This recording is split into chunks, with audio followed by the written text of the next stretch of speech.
আপোনালোকে সব গম পাইছে আজি আমি কেলে মানে এইটো অভিযানটো কৰিছে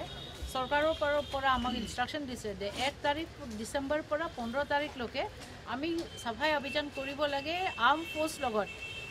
আৰু 16 তাৰিখ পৰা 31 তাৰিখলৈকে আমি কৰিব লাগে আমাৰ জীবন মন্দিৰ মছজিদ কিবা আছে গিৰ্জাঘৰ আছে এইবিলাক সাফা কৰিব লাগে টাউন কমিটি অকল নহয় পিএইচই অকল নহয় পিডব্লিউডি নহয় আমি সব মিলি কিনি আমি এটা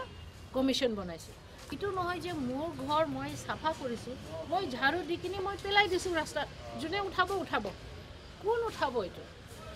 প্ৰত্যেক ঘৰতটো যাব নোৱাৰিব না টাউন কমিটিয়ে সেই কাৰণে আমি মানে এতিয়া মই বেছি নকওঁ কাৰণ আপোনালোকেও সাফা কৰিব লাগিব নিজৰ কাম আছে দোকান আছে অফিস আছে সম্পদ আছে ইমান টাইম লাগিছে অফিস আহি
Una oficina